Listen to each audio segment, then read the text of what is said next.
Hello everyone, আসসালামু আলাইকুম। কেমন আছেন সবাই? চলে আসলাম আপডেট নিয়ে। সকাল বাজে 8:30। আমার মেয়েকে নিয়ে স্কুলের উদ্দেশ্যে রওনা হয়েছি। আজকে ওর বন্ধু টিচারদের জন্য গিফট নিয়ে যাচ্ছে, ও নিজের জন্যও একটা রেখেছে। এই যে চলে আসলাম স্কুলে। ওর আরও বাচ্চারা আসছে। এখানে ম্যাক্সিমাম বাচ্চাই গাড়িতে আসে, যাদের বাসা হয়তো খুব কাছে, শুধুমাত্র তারাই হেঁটে বা ড্রাইভে আসে। 90% বাচ্চাই বাসে যাওয়া আসা করে। এখানে এটাই ইজি আসলে, কারণ বাবা মা দেখা যায় দুজনেই জব করে, ওই রকম সময় হয় না। আমার মেয়ে আসার সময় ওর বাবার সাথে আসে, আর যাবার সময় স্কুলের বাসে যায়। এটা একদম ফ্রি। আর যেতে যেতে ওর ফ্রেন্ডের সাথে দেখা হলো, ও যাচ্ছে, ওর মা ওকে আমাদের সাথেই দিয়ে দিল। ওর নাম ফাতিমা, আমি জানি না ও কোন দেশের। ওদের স্কুলের এন্ট্রি আসলে সামনে, বাট এটা ওদের ক্লাসরুম। একটা নির্দিষ্ট সময় পর্যন্ত ওরা ওই ক্লাসের দরজা দিয়ে যেতে পারে, তারপরে হচ্ছে মেন দরজা দিয়ে যেতে হয় আর কি। তো ওকে ক্লাসে ঢুকিয়ে বাসায় যাব। আমরা নাস্তা করিনি, বাসায় যেয়ে নাস্তা টাস্তা করবো। আজকে অনেক কাজের লিস্ট আছে। তারপরে ওর বাবা অফিসে যাবে ইনশাল্লাহ। তো বাসায় এসে আজকে একটু গ্রোসারি বাজারে যাব, ভাবছি কসকোতে যাব। আমার মেয়েকে দিয়েই তো গাড়িতে বসে পড়লাম। এখন বাসার দিকে যাব। স্কুল থেকে আমাদের বাসার দূরত্ব খুব একটা দূরে না, খুব বেশি হলেও 4 থেকে 5 মিনিট লাগে ড্রাইভে যেতে। এই জন্য যাওয়ার সময় তাড়াহুড়া করে, মানে বাসে দিলে তো ওকে আরেকটু আগে ঘুম থেকে উঠতে হয়, আর একটু আগে রেডি করতে হয়, যার কারণে ওর বাবা যেহেতু ফ্রি থাকে সকালে, এই জন্য ট্রাই করি ওকে আমাদের সাথে নিয়ে যেয়ে দিয়ে আসার জন্য। আর আসার সময় তো ও বাসেই আসে ওর ফ্রেন্ডের সাথে। বাসের সার্ভিসটা খুব সুন্দর, একদম টাইম মতো আসে এবং টাইম মতো নিয়ে যায় ওদেরকে। আলহামদুলিল্লাহ, কোনো প্রবলেম হয় না। এই তো আমরা বাসার দিকে যাচ্ছি।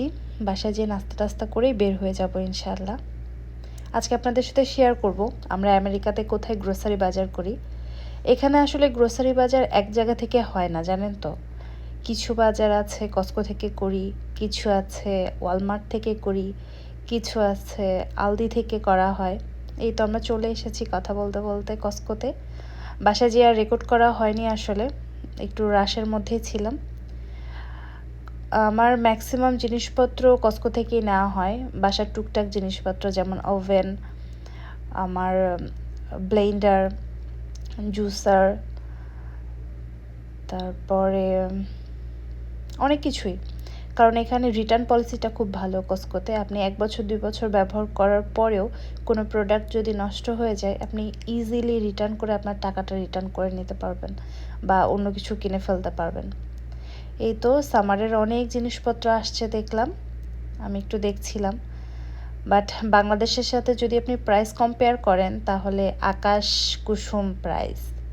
এই যে এখানে আমি একটা টি শার্ট দেখছিলাম, খুব নর্মাল ক্যাজুয়াল একটা টি শার্ট, 11.99 আমি জানি না এখন ডলারের রেট কেমন আজকে এটা। তারপরেও আমি যদি দেখি বাংলাদেশি টাকায় প্রায় 1200-1300 টাকা একটা টি শার্টের দাম। কিভাবে কিনবো আমি জানি না। এই যে এখানে এই টপটা ছিল, এটা 99 সম্ভবত, ওই রকমই হবে 1000, 1100-1200 টাকা। অনেক বেশি প্রাইস আসলে। আর সব থেকে মজার বিষয় হচ্ছে, এগুলো যদি আমি চেক করি মেড ইন বাংলাদেশ, এগুলো অনেক কিছুই বাংলাদেশ থেকে আসে আসলে, এই জন্যই প্রাইসটা এত বেশি। এই যে আমি বেকারি সেকশনে আসলাম।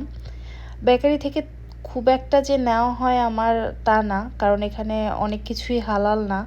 কিছু নিতে গেলে অনেক কিছু চেক করে নিতে হয়, কি কি উপাদান আছে ভেতরে, সেগুলো আসলে হালাল কিনা, এই জন্য খুব একটা নেওয়া হয় না। বাট আমার এবং আমার হাজব্যান্ডের ক্রোসান খুব পছন্দ, আমাদের ক্রোসানটা নেওয়া হয় এবং সকালে খাওয়াও হয়।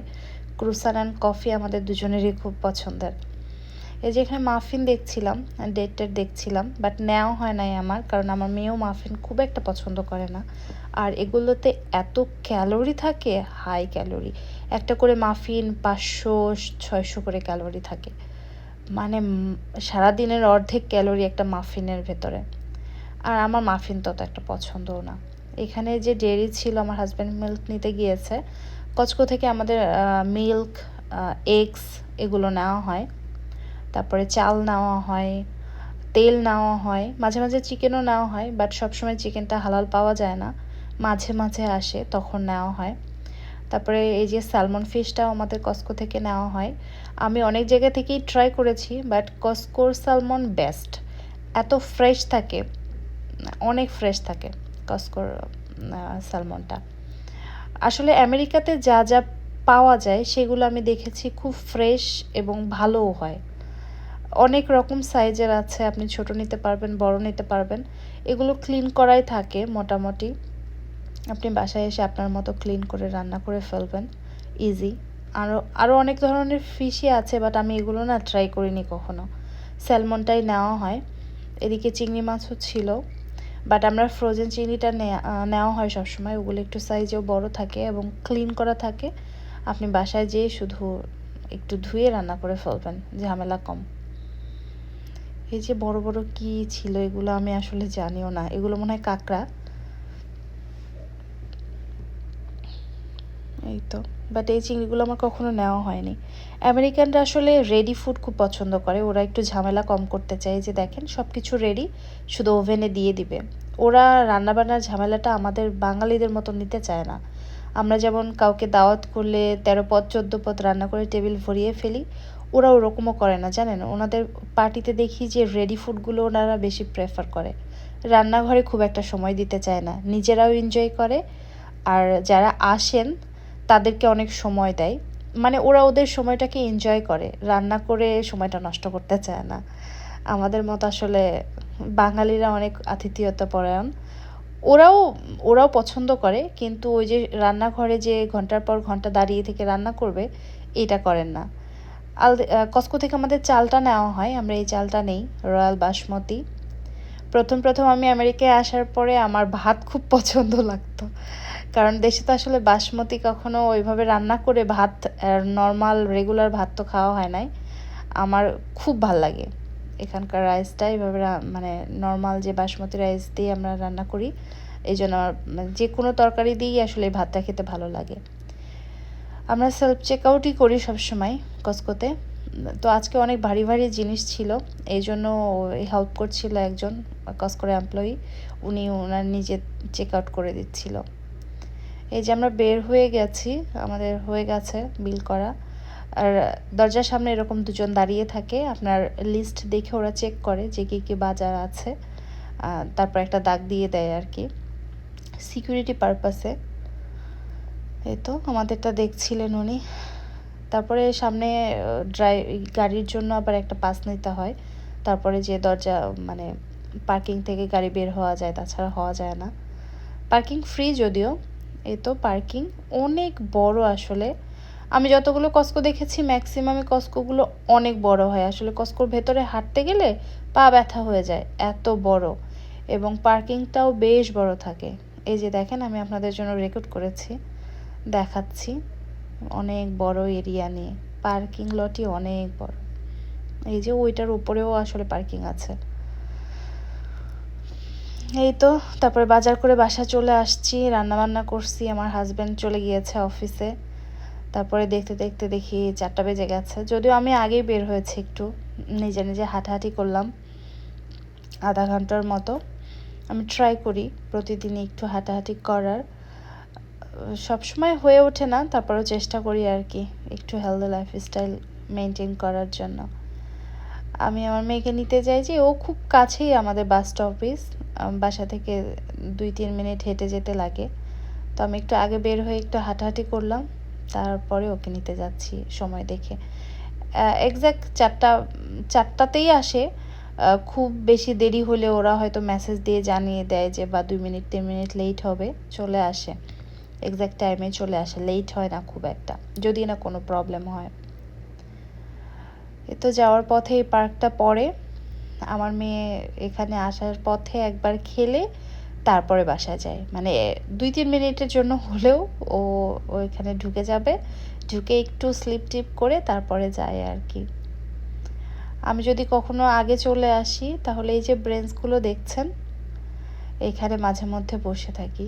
এখানে একটা জিনিস খুব দেখা যায় আসলে, একটু পরপরে ব্রেঞ্চ থাকে বসার জন্য, তারপরে ট্রাশ করার জন্য ট্রাশ ক্যান থাকে। এই জন্যই হয়তো এত নিট অ্যান্ড ক্লিন থাকে। মানে আপনার অসুবিধা হবে না, আপনি যদি কোনো কিছু ট্রাশ করতে চান হয়তো একটু সামনে গেলে আপনি পেয়ে যাবেন। এই যে দেখেন ব্রেঞ্চগুলো আছে, মাঝে মাঝে এখানে এসে বসতে ভালোই লাগে। বিশেষ করে সামারে তো অনেক বড় দিন, অনেক বড় হয়, বিকেলে অনেকটা সময় পাওয়া যায়। মাঝে মাঝে আমি আসি কিছু খাবার টাবার নিয়ে, আমার মেয়ে খেলে, আর আমরা এখানে একটু খাওয়া দাওয়াও করি, পিকনিক পিকনিক মনে হয়। চলে আসছি, এই তো ওই যে ওই সামনে যে দেখা যাচ্ছে ওইখানে এসে গাড়ি দাঁড়ায়। আরও অনেক অনেক প্যারেন্টসই আসে, অনেক বাচ্চাই নামে এখানে এই স্টপেজে। ওদের মনে হয় 3টা স্টপেজ, আমি ঠিক জানি না, এইটাই ফার্স্ট, ওরা ফার্স্ট এটা নামাবে। এই যে আমার ঘড়িতে 3:56 বাজে, আপনাদেরকে দেখাচ্ছিলাম। একদম এক্সাক্ট 4টায় চলে আসছে আজকে বাস, একটুও দেরি করেনি। আমি আর কাউকে দেখছি না, আর কেউ এসেছে কিনা আমি ঠিক জানি না প্যারেন্টস। তারপরে সামনে যেয়ে দেখি যে না, আসছেন, উনি প্রতিদিনই আসে। ওই যে একটা পিচ্চি আছে, ওর সাথে আমার কথা হয়, ও অনেক পটর পটর কথা বলে, বাট আজকে বলছিল না, কারণ ওর মনে হয় ডেন্টিস্ট ছিল, সামহাও ওর দাঁতে ব্যথা, এই জন্য কথা বলতে পারছে না। তারপর সুন্দর স্মাইল করে, দেখেন ও যে কি কিউট, একদম একটা সাদা পরি আর কি, আমেরিকান। এই তো বাস চলে আসছে, বাসটা দেখলেই না মনের ভেতরে একটা শান্তি লাগে। মেয়েটার মুখ দেখতে পাবো একটু পরেই। বাসের ড্রাইভার হচ্ছে একজন মহিলা, উনি ওদের, আমি ওনাকেই দেখি, বাট উনি যখন ছুটিতে থাকে তখন আরেকজন আসে, বাট মেইন ড্রাইভার উনি, একটা মেয়ে ড্রাইভার। ভালোই লাগে, ওনার ব্যবহারও খুব ভালো, হাই হ্যালো হয় মাঝে মাঝে। এই তো বাচ্চারা সবাই নামছে, ওই যে আমার মেয়ে দেখা যায় নামছে টুকটুক করে। আজকে তো একটু প্রিন্সেস ড্রেস পরে গিয়েছে, এগুলো পরে আসলে কমফোর্টেবল হয় না, বাট ওর খুব পছন্দ করে এই টাইপের ড্রেস আর কি।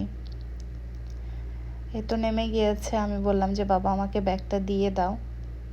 ব্যাগটা তো আসলে ভারী হয়, খাবার থাকে, পানি থাকে, তারপরে লাইব্রেরি থেকে মাঝে মাঝে বই নিয়ে আসে। এই তো বললাম যে, এসেই পার্কে ঢুকে গিয়েছে, বলে মাম্মি আমি একবার একটা স্লিপ দিয়ে চলে আসবো। আমি বললাম আচ্ছা ঠিক আছে, আসো তাড়াতাড়ি।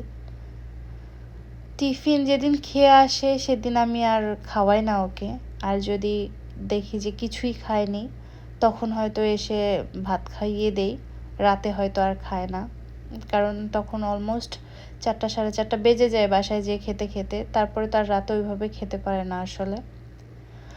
তো আমার মেয়ের জন্য সবাই দোয়া করবেন, আর ভিডিওটি দেখার জন্য অনেক ধন্যবাদ। আল্লাহ হাফেজ।